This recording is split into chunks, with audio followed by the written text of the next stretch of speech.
નમસ્કાર મિત્રો દેશ અને દુનિયાના સુપરફાસ્ટ સમાચારમાં તમારું સ્વાગત છે।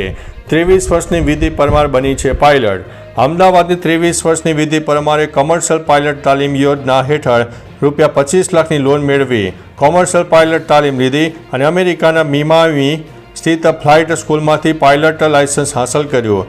આ લોન ખાસ કરીને અનુસૂચિત જાતિના વિદ્યાર્થીઓ માટે છે, જે નારી શક્તિને નવી ઉડાન આપે છે, જે યુવાનોના સપનાઓને હકીકતમાં બદલવા માટે ગુજરાત સરકારની આ યોજના દ્વારા પ્રોત્સાહન મળે છે। મિત્રો, અન્ય મહત્વના સમાચારની વાત કરીએ તો ગરબા ઘૂમીને ગુજરાત ઇતિહાસ સર્જશે। નવરાત્રિના પાવન પર્વે ગુજરાતના ગૃહ રાજ્યમંત્રી હર્ષ સંઘવીએ તમામ ખેલૈયાઓ, ગરબા આયોજકો અને સંચાલકોને 28 સપ્ટેમ્બર 2025ના રોજ રાત્રે 11 વાગે સમગ્ર રાજ્યમાં ઓપરેશન સિંદૂર અંતર્ગત ભારતીય સેનાના શૌર્યને સમર્પિત કરતા ગરબા ઘુમાવવા માટે અનુરોધ કર્યો છે। આ દ્રશ્ય વિશ્વવિખ્યાત વિશ્વવિક્રમ બની શકે છે તેવી શક્યતા છે। માતા અંબાના આશીર્વાદ અને સેનાના વીર જવાનોના પરાક્રમને સલામ પાઠવવાનો અવસર બની રહ્યો છે। મિત્રો, અન્ય મહત્વના સમાચારની વાત કરીએ તો ટ્રમ્પ અને મેલાનિયા ટ્રમ્પ વચ્ચે ઠીક નથી। યુએસ પ્રમુખ ડોનાલ્ડ ટ્રમ્પ અને મેલાનિયા ટ્રમ્પના સંબંધોમાં તણાવ જોવા મળી રહ્યો છે। એક વાયરલ વિડીયો જોઈને લોકોમાં અફવાઓ ફેલાય છે, જેમાં ટ્રમ્પ મેલાનિયાને આંગળી છીધીને કંઈક કહેતા દેખાય છે। ફોરેન્સિક લીપ રીડર્સના જણાવ્યા મુજબ યુએન મુખ્યાલયના એસ્કેલેટર ખામીને કારણે બંને વચ્ચે ઝઘડો થયો હતો। આ ઘટનાએ તેમના સંબંધોને લઈને ચર્ચાઓએ વધુ ગરમાવી દીધી છે। મિત્રો, અન્ય મહત્વના સમાચારની વાત કરીએ તો પાકિસ્તાની એજન્ટના સંપર્કમાં હતો સોનમ વાંગચુક। 24 સપ્ટેમ્બરે લેહમાં થયેલા તોફાનોને કારણે પોલીસે મહત્વનો ખુલાસો કર્યો છે। ડીજીપી SD સિમ જામવાલે કહ્યું છે કે સોનમ વાંગચુકના પાકિસ્તાન સાથે કનેક્શન હતા અને વાંગચુક પાકિસ્તાન સાથેના કનેક્શન પણ જોવા મળ્યા છે અને તેમના પડોશી દેશની યાત્રા અંગે હવે ચિંતા વ્યક્ત કરવામાં આવી છે।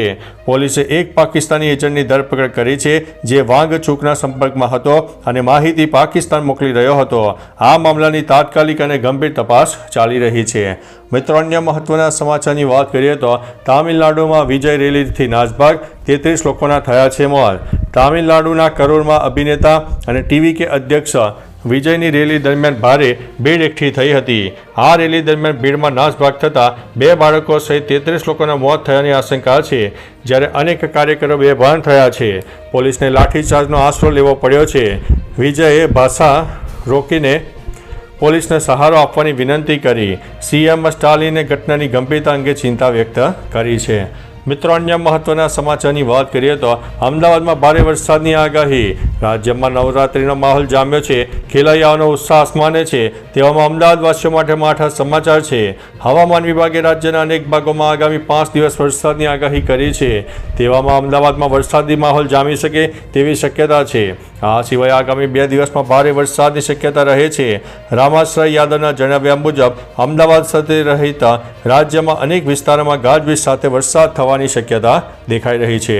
મિત્રો, અન્ય મહત્વના સમાચારની વાત કરીએ તો SGST વિભાગે 4.88 કરોડની કરચોરી ઝડપી પાડી છે। રાજ્યના વિવિધ શહેરોમાં ફૂડ એન્ડ રેસ્ટોરન્ટ ક્ષેત્રમાં મોટા પાયે GST ચોરીનો ભાંડો ફાળો થયો છે। SGST વિભાગે 4.88 કરોડની કરચોરી અને 52.07 કરોડના બેનામી વ્યવહારો પકડી પાડ્યા છે।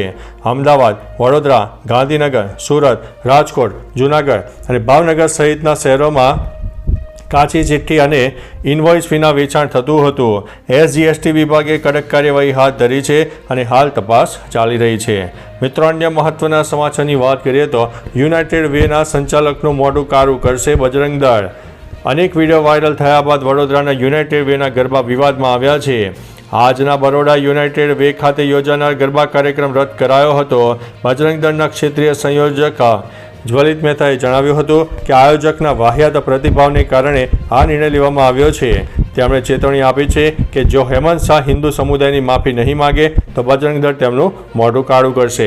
મિત્રો, અન્ય મહત્વના સમાચારની વાત કરીએ તો આંતરરાષ્ટ્રીય સાયબર ક્રાઇમ ગેંગનો પર્દાફાશ। 10ની થઈ છે ધરપકડ. ગુજરાત પોલીસે 804 કરોડની સાયબર છેતરપિંડી કરનારા આંતરરાષ્ટ્રીય ગેંગનો પર્દાફાશ કર્યો છે.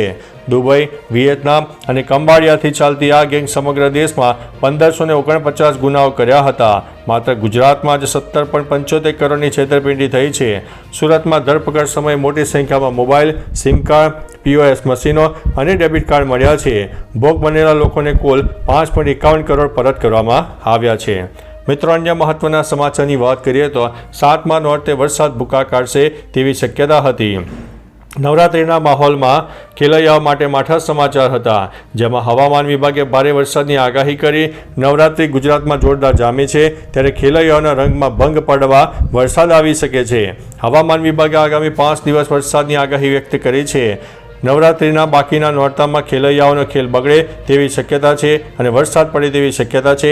અનેક વિસ્તારમાં હળવાથી મધ્યમ અને કોઈ જગ્યાએ વધુ વરસાદ પણ થયો છે.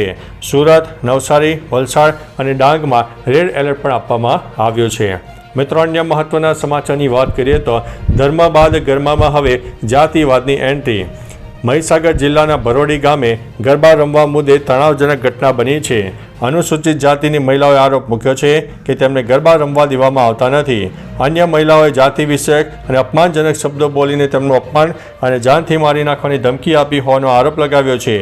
ઘટનાને લઈને વીરપુર પોલીસ સ્ટેશનમાં 4 મહિલાઓ સામે ફરિયાદ નોંધવામાં આવી છે. પોલીસે વધુ તપાસ હાથ ધરી છે. મિત્રો, અન્ય મહત્વના સમાચારની વાત કરીએ તો ગોતીલો પર ગરબે ઝૂમ્યા વાયરલ દાદી. હાલ રાજ્યમાં અત્ર તત્ર સર્વત્ર ગરબાનો ક્રેઝ જોવા મળી રહ્યો છે.